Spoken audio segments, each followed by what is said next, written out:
Apakah kerusuhan kali ini adalah agenda asing atau benar-benar keresahan masyarakat atau anak-anak yang lagi FOMO? Ya, ini kan perlu kita tarik mundur jauh sebelum bangsa ini jadi negara. Sebenarnya bangsa ini pernah keren ketika kalau teman-teman ingat sejarah ya. Jadi dunia ini dikuasai oleh dua blok barat sama blok timur. Ya, terlepas yang agama ya, blok barat dan blok timur. Yang satu ini liberal, yang satu ini komunis. Di mana Indonesia ini jadi perebutan, ditarik ke kanan dan ke kiri. Kayak contohnya Korea ya. Korea yang selatan ikut liberal, yang Korea Utara ikut komunis.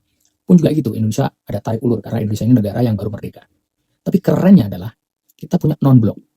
Jadi menginisiasi negara-negara yang baru berkembang, baru merdeka, membuat non-blok. Nggak ikut yang blok barat, nggak ikut yang blok timur. Nah ini negara itu pernah keren itu. Gitu.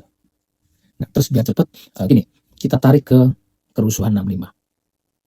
Kerusuhan 65, orang-orang Islam itu didoktrin bahwa membunuh itu adalah dosa besar, haram. Dan tiba-tiba dengan teriak Allahu Akbar kemana-mana nenteng kepala, ngebunuh.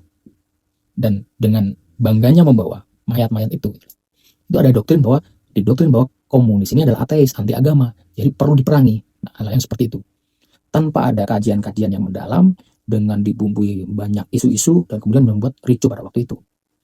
Oke gini, logika dasar aja biar penjelasan juga tidak rumit ya. Logika dasar, kalau Soekarno adalah raja, lalu presidennya, dan kalau PKI itu adalah pemberontak, nah jika pemberontakannya ini gagal, seharusnya rajanya, presidennya ini tetap Soekarno. Alternatif enggak, kenapa harus ganti Soeharto gitu. Soekarno dipecat jadi raja di Indonesia ini itu karena dituduh PKI. Ya masa dia memberontak dirinya sendiri ya gitu. Itu logika dasar. Logika dasarnya gitulah. Biar mudah dipahami lah. Kemudian ketika ditarik di 98, ada kerusuhan yang hampir sama, penjarahan dan lain sebagainya. Itu ada yang organisir gitu. Yang dimana pada waktu itu yang jadi korban adalah orang-orang Tionghoa. Bahkan yang cici-cici ini sampai diperkosa dan lain sebagainya, rumahnya dijarah dan sebagainya. Ada agenda gitu, yang kemudian masyarakat ini ikut-ikutan, masyarakat kita ini kan mudah untuk ikut kayak gitu ya, kayak aliran musik lah, musim punk semua, musim reggae semua, musim yang slow semua, musim ambiar semua itu. Jadi di 98 itu yang jadi korban adalah warga Tionghoa, yang di situ ada agenda yang memang terorganisir. Karena yang mengawali kerusuhan sampai terjadinya perampasan itu adalah orang-orang yang terorganisir. Bahkan dimungkinkan dari Tionghoa, dari kelompok lain.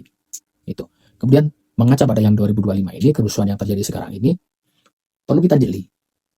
Apakah kerusuhan ini memang murni dari masyarakat